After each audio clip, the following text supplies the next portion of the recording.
తెలంగాణ ఉద్యమం మొదలైన రోజున బీఆర్ఎస్ పార్టీ లేదన్నారు ఎమ్మెల్సీ టీజేఎస్ చీఫ్ కోదండరాం. తమ వెంట ఉద్యమంలో నడిచిన వాళ్లు ఎన్కౌంటర్ అయ్యారని, ఆ తర్వాతే బీఆర్ఎస్ వచ్చిందని చెప్పారు. తెలంగాణ కోసం ప్రాణాలను లెక్క చేయకుండా పోరాడితే ఆ క్రెడిట్ ను కేసీఆర్ తీసుకున్నారని విమర్శించారు. తెలంగాణ కోసం ఇంటిని ప్రాణాలను కూడా లెక్క చేయలేదన్నారు. తమ పార్టీకి రాజకీయ పార్టీ కావాలనే బీఆర్ఎస్ కోసం అప్పుడు నిలబడ్డామని గుర్తు చేశారు కోదండరాం. మనం అనేక మంది పోరాటం చేసినాం.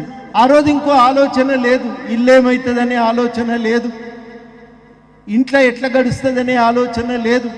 ఒక్కటే ఆలోచన, తెలంగాణ రావాలి. ఏం పిలుపునిస్తే ఆ పిలుపు చేయటానికి జనం సిద్ధంగా ఎక్కడికక్కడ జేఏసీలు ఏర్పాటు చేసుకుని పోరాటం చేసినాం. ఆ స్ఫూర్తిని పునికి పుచ్చుకున్న వాళ్ళం కనుక ఇవాళ మనందరికీ ఒక ఆవేదన ఉంది.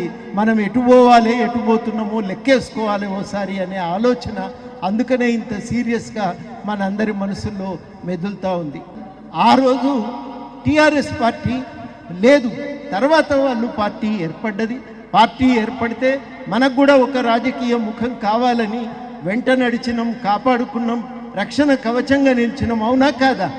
ఆ రోజు వాళ్లకు రాజకీయ ఆలోచనే, ఎట్లా గెలవాలి, సీట్ ఎట్లా సంపాదించుకోవాలి, మంత్రులం ఎట్లా కావాలి అనే. కానీ మనం మాత్రం అందరం కూడి తెలంగాణ కోసం ఉండాలి అని చెప్పి నిలుపుకున్నాం, నడుపుకున్నాం. వెనకాల అందరం కలిసి తెలంగాణను తీసుకొచ్చినాం. 2014లో తీసుకొచ్చిన తర్వాత ఏమన్నాడు?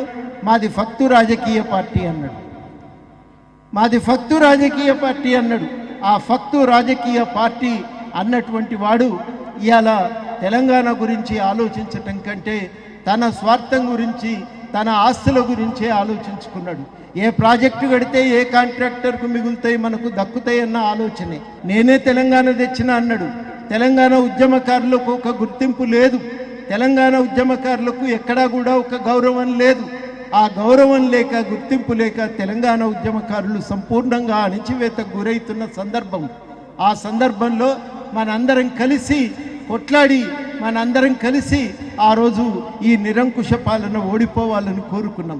మన ఒక్కరి వల్ల కాదు కాబట్టి కాంగ్రెస్ పార్టీకి మద్దతునిచ్చి, కాంగ్రెస్ పార్టీకి గెలవటానికి ఆ రోజు సహకరించి మొత్తానికి నిరంకుశ పాలన అంతం చేసినాం.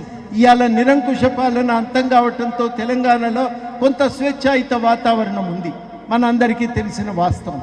ఈ స్వేచ్ఛాయుతమైన వాతావరణం